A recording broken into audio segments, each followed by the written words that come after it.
apa yang kami lakukan di dalam kelompok. Kami memilih 3 metode Bapak dan Ibu yang akan kami lakukan kepada peserta didik kami mengenai anti korupsi. Yang pertama dengan bermain peran. Kenapa bermain peran? Karena dengan metode ini peserta didik dapat mempraktekkannya, kemudian mendapatkan pengalaman langsung dari apa yang sudah dilakukan.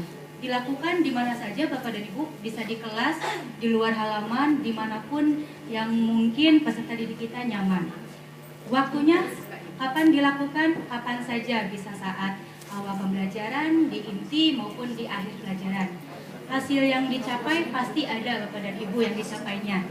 Kemudian penilaian yang bisa kita lakukan, kita biasanya menggunakan rubrik. Jadi kita bisa dapat mengukurnya. Yang kedua, metode yang kita lakukan adalah pemutaran film. Mungkin alat-alat yang digunakannya sama ya seperti Bapak yang Ibu ketahui. Kalau di sekolahnya ada Infocus, boleh menggunakan Infocus. Kalau tidak ada, menggunakan CD atau TV. Atau misalnya dalam kelompok-kelompok kecil boleh diajak untuk menggunakan laptop dan sebagainya. Kemudian kenapa menggunakan film? Karena cukup menarik Bapak dan Ibu film ini. Lucu, seru, kemudian tidak membosankan. Anak-anak bisa melihat gambar yang berwarna-warni.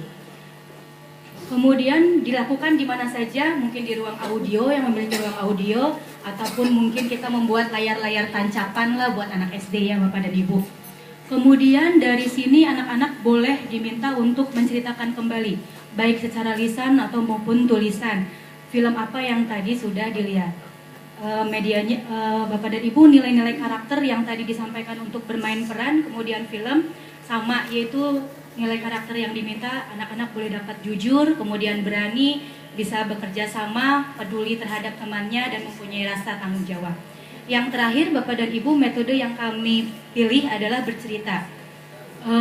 Mungkin dari Bapak dan Ibu guru bisa membawakan cerita dengan menarik, tetapi mungkin kita juga bisa minta kepada peserta didik yang mempunyai talenta untuk bercerita. Boleh peserta didik juga diminta untuk bercerita, membuat karangan, kemudian berbagi dengan teman-temannya di dalam kelompok-kelompok kecil.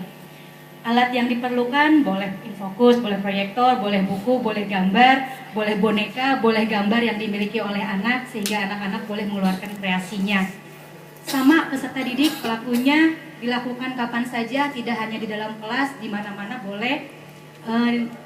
Kenapa bercerita? Mungkin cukup menarik buat peserta didik yang lebih kepada audio, tapi mungkin memberi kesempatan juga ke peserta didik untuk menceritakan dengan baik. Itu saja mungkin Bapak dan Ibu, mungkin teman-teman kami bisa menambahkan apa yang tadi dikomentarkan. Itu Bapak dan Ibu. Ya, ada tambahan? Baik, Bapak Ibu sekalian, applause sekali lagi buat